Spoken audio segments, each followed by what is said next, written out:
Good evening. It is the Global Star Party back again from New Zealand and Australia. Australia here specifically, bringing you live views of space and banging on about the universe as we tend to.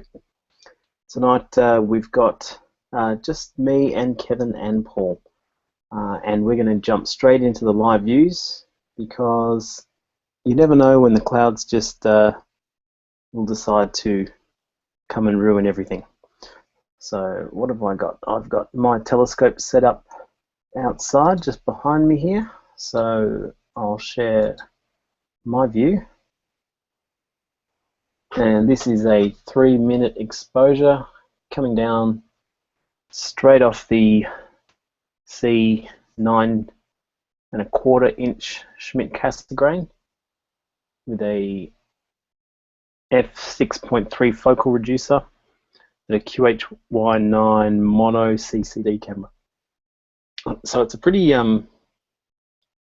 classic sensor, the Kodak 8300 sensor, and with the reducer it actually gets in nice and close. Now if you're an astro nerd and you're looking at my PhD graph there and going, what a loser, look at those spikes. What does he think he's doing? What an amateur. Well, those spikes are just the wind tonight. The wind gusts are coming and blowing things around, making everything just a little bit softer than it probably could be. But I'm getting a reasonable image. It's starting to clear up. It wasn't so transparent before, and starting to get a little bit of detail there, and there's another sub's just come through, so that's as live as it gets. And I think when I stack this, it should reveal a lot more of that finer detail structure in here.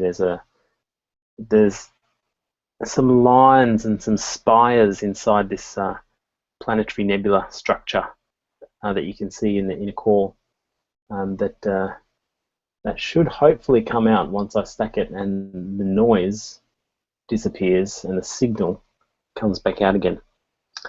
I should also mention we don't have the Q&A anymore because Google and YouTube in their infinite wisdom have decided to rearrange everything and turn some things off and turn other things on.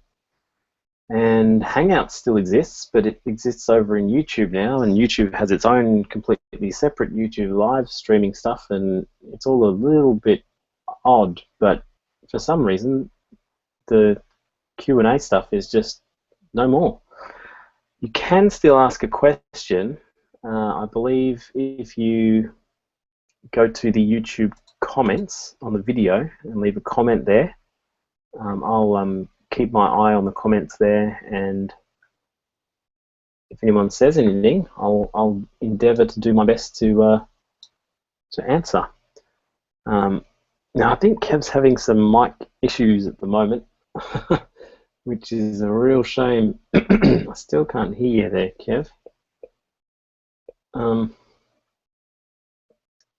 Paul, I guess you can't hear Kevin either. No, he'll just have to mime what he wants to say. Yeah, we'll just type in the chat. What a bugger.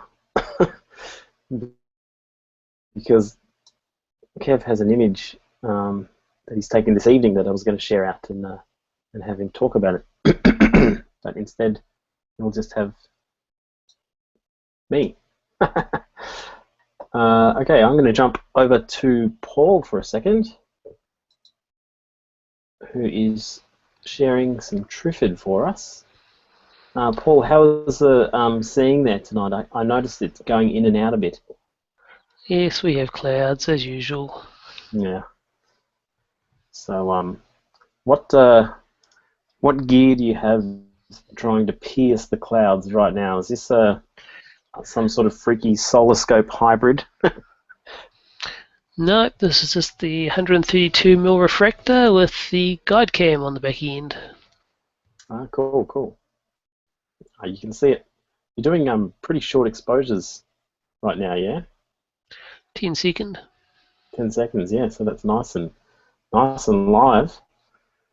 And I can see the clouds clearing now, and it's just starting to get a lot brighter. Trifid is a fairly bright nebula, and it's pretty unique in that it has a reflection side and an emission side. Emission is the bit that's glowing, so it's the brightest stuff that you can see glowing in the core there. And the reflection, I believe, is above it, sort of up and maybe to the left a little bit. Yeah. Can't see that quite as brightly. If it's imaged in color, then you get that showing quite differently as a blue. And so it looks quite obvious against the background of space. Bumped up the gain or something. Yeah. That structure where it's cut into three, which is where it gets its name, Trifid, is something that I see also in Carina. The Great Carina Nebula has that same thing where it sliced it into three. And it's got me thinking about repeating patterns in nebulas, which sounds weird because nebulas, which are all round, I do actually see some repeating motifs and some repeating general structures in different nebulas. I haven't got to the bottom of it, and whether whether I'm just seeing stuff that isn't there. I've started to talk to a few people that know more than I do, and I'll hopefully come back with an answer on that.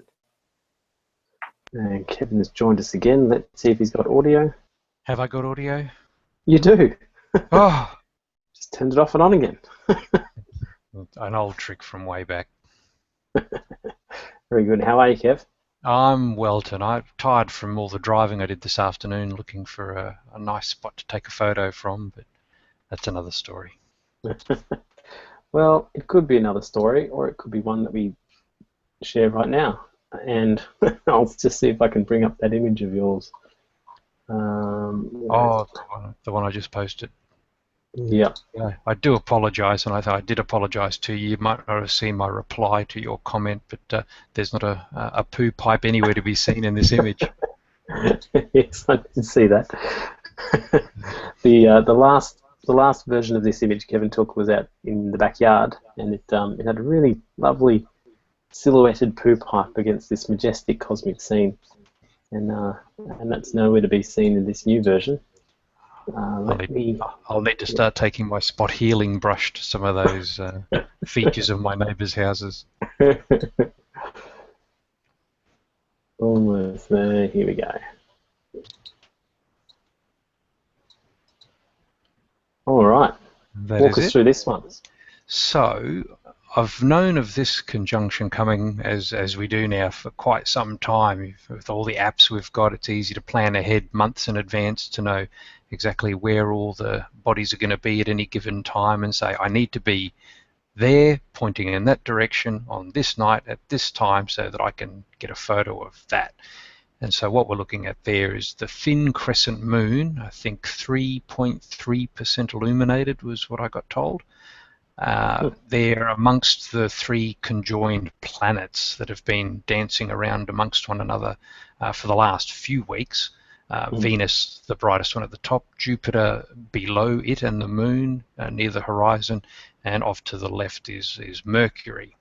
So they've been doing their little dance for a little while now, very close conjunction between Venus and Jupiter a week ago, I think today. And now they're quite separated, and Jupiter is not long for the evening sky, I'm afraid. But there they are, just after sunset. You can see the sun's fading light there in the bottom left corner. So I stood there in very windy conditions. The tripod nearly blew over, but I managed to keep some semblance of focus, and with everyone else complaining how cold and windy and bored they were, I stuck it out and managed to get some nice shots, I thought. Very nice. So Venus at the top, then the Moon with Earthshine, which really sets it off. Jupiter and Mercury off to the left. Yeah, it always looks nice at that phase when you can catch the Earth shine on the dark face. And you can see the real dark it side is, of the moon. yeah, that's right. With the sunset as well, only the brightest stuff makes it through. And so There's a few stars in frame, but the planets just. Yeah, I was going to say the one next to Venus is a Zania. There's a lot of Beta Z named. Beta Virginis. Not sure. Yeah, but only the very brightest stars. Yeah. But still, it's nice to show the planets. Yeah. If you look directly upwards from there.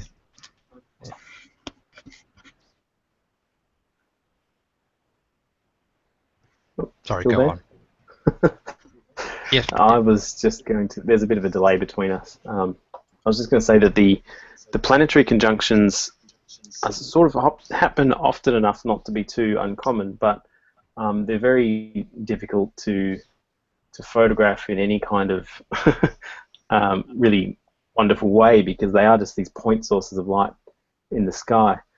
So this is nice to see with the Moon in there as well, and with the Earth shine, and with that such an early phase, and the sunset, and the hills. It sort of makes it a much more interesting image than the ones I've seen flashing up in my social media lately, which is just a black surface with 2 dots on it. Yeah. People tend to try to take astro photos with their mobile phones, and it just it just does not work. I don't know that they're going to factor it into the iPhone 7, some special high ISO, long exposure thing they could do, but those cameras are not built for astrophotography, and especially too the focal lengths. Some of them have like 3mm focal lengths, and even if you do manage to get focus and exposure, everything will be so tiny in the screen that it's just hardly worth the effort. Yeah, I was thinking about this the other day because I actually tried to see if I could process an image from data off my iPhone, even if I was piggybacking it on the telescope or anything like that. But it just doesn't pick up. Like I can't just point it towards the Milky Way. It just doesn't resolve the stars. If it did at all, I would at least be able to stack it and do something with it. And if they could get a chip that was sensitive enough to do that, they could actually pretty easily, I reckon, just build that feature in, get it to do a burst mode, literally hold down the shutter for 30 seconds, and then let it internally stack the images and pull out all the noise. I think it's possible, but I think we probably have to wait a few generations. And the autofocus functions they tend to fail miserably with just starlight to focus on. Yep. I'm going to quickly jump over to Paul because he's switched up targets on us, and we look like we're looking into the core of the M8 Lagoon Nebula. Am I right, Paul? That would be correct. Lovely. Is it sort of going over to the west for you? Yep, we're pretty much pointing west. Mm-hmm. Very cool. And what length exposure are we looking at now? Still 10? Yep, still 10. Cool. Very good. This one's really, really bright. So really easy to get a lot of detail without too much exposure time. Very nice. Now we're experimenting with a quicker show format at the moment, so we're not going to hang around all night. This is going to wrap up at 10:30, and we were thinking just quickly with the new show format, if anyone wanted to have a quick talk about gear at all. Is there any gear that anyone wants to discuss or has purchased recently? I think you've purchased a new scope. Is that right, Paul?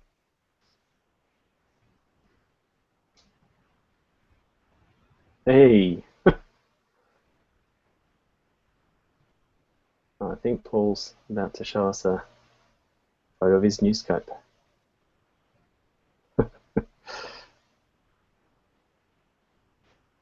There we go. What a monster rig.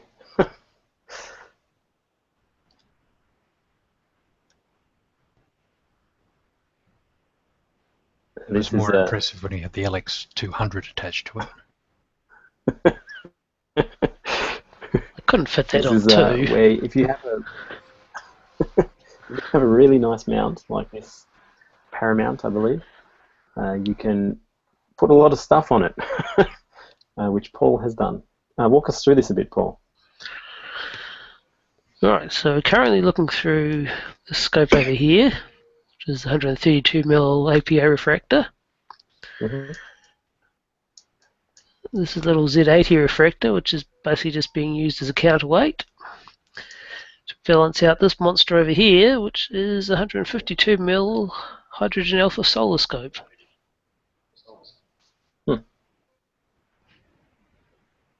And I guess while we're on it, have you taken any nice images through the new scope that you can share?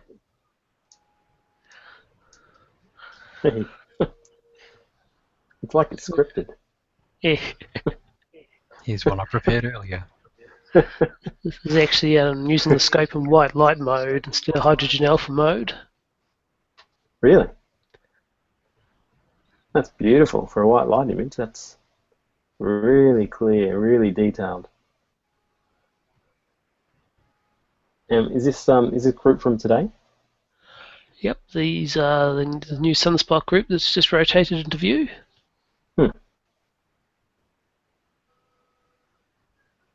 I might have to check that out. It's, the sun's been very quiet lately, so it's good to see some cool stuff there. And there's the same spots in hydrogen alpha. Awesome. So your prolific solar imagery is just going to get even more detailed and even more high mag. If the clouds will leave me alone for long enough, yes.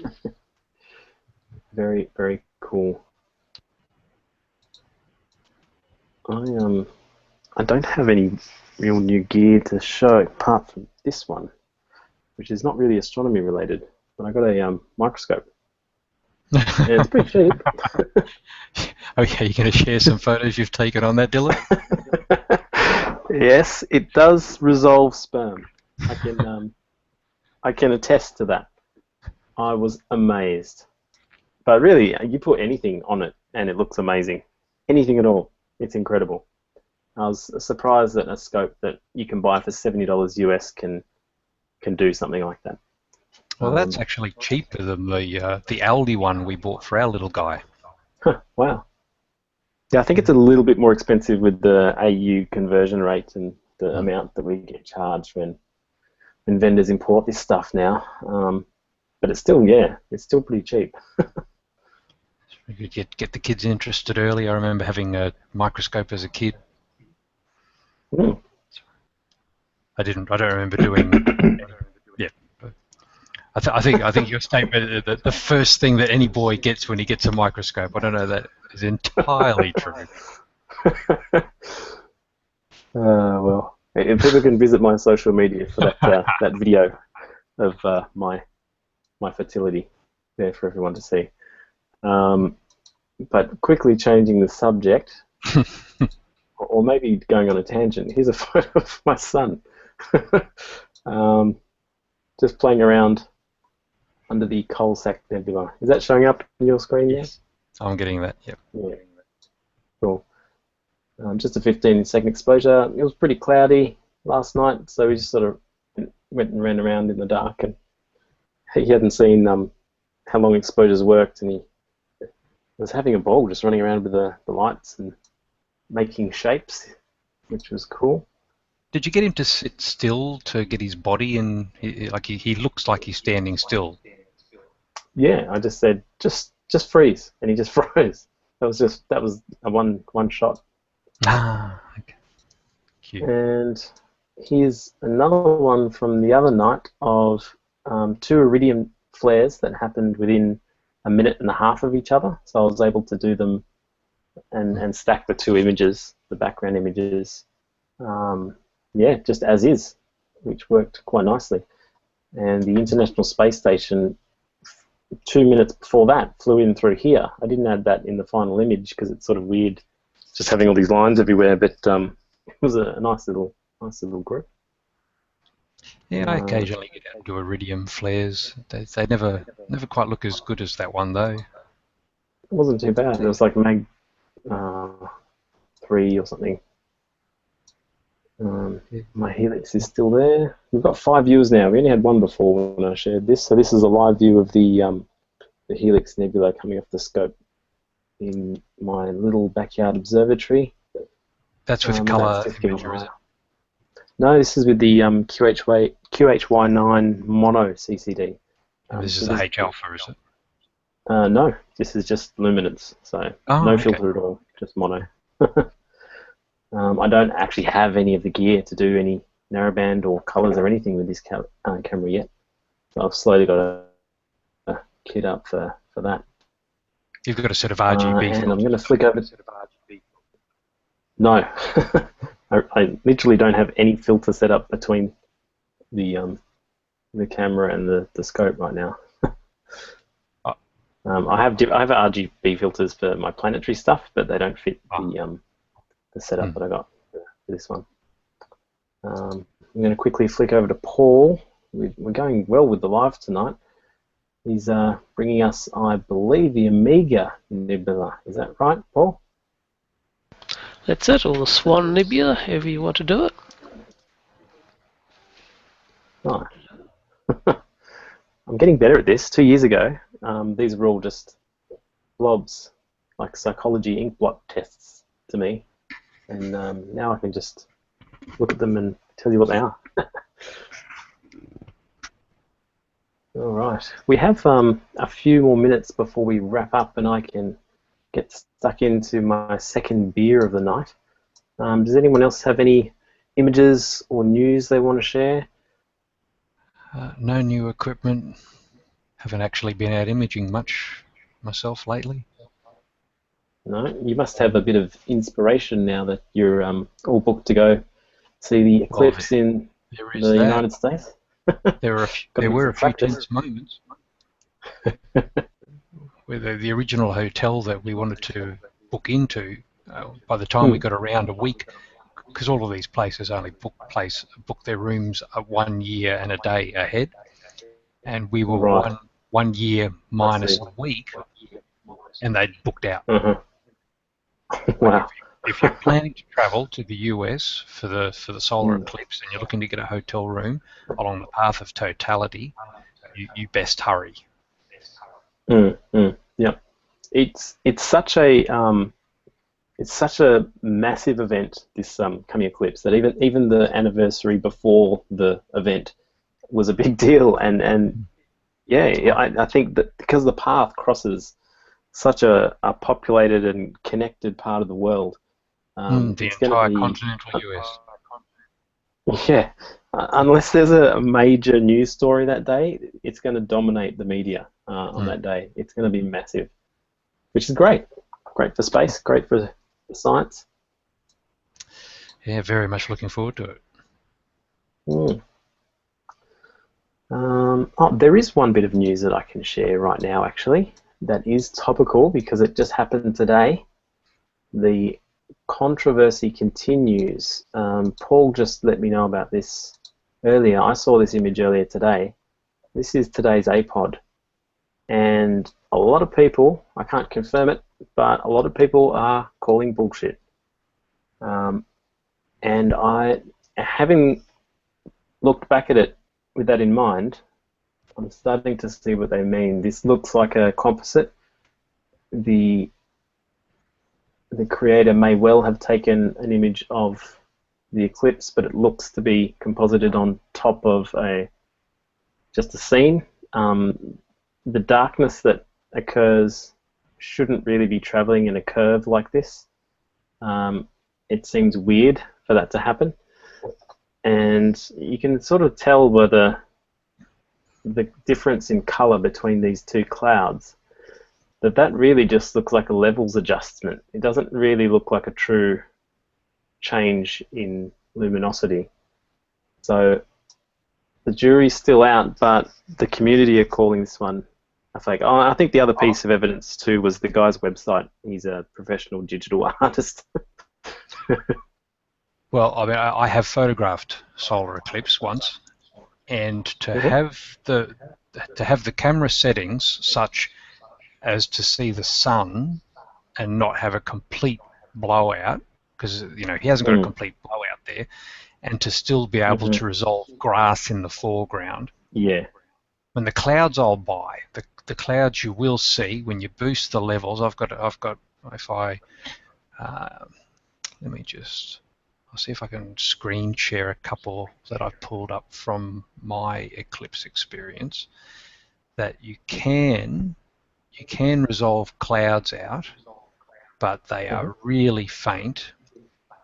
Yep. Let me just get screen share up. Can we still do screen share? Yes, we'll still let us do screen share. Yep.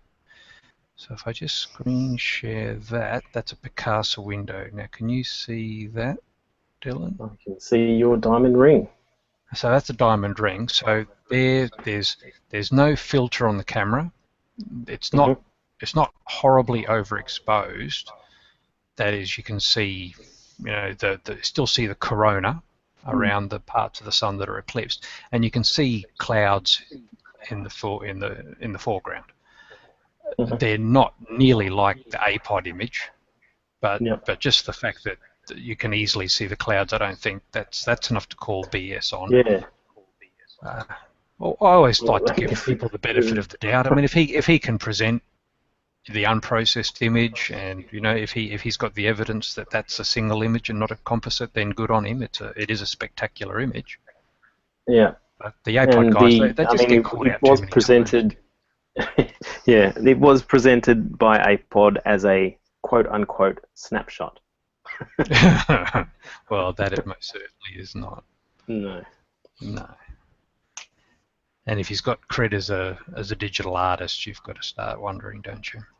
That's a lovely image. Yeah, I think there's a lot of lens flare around where the sun's emerging from the bottom side there, and it's lots of artifact that you don't like to see in your image. But events as extreme as a solar eclipse, there's some of these things you just cannot control. Yeah.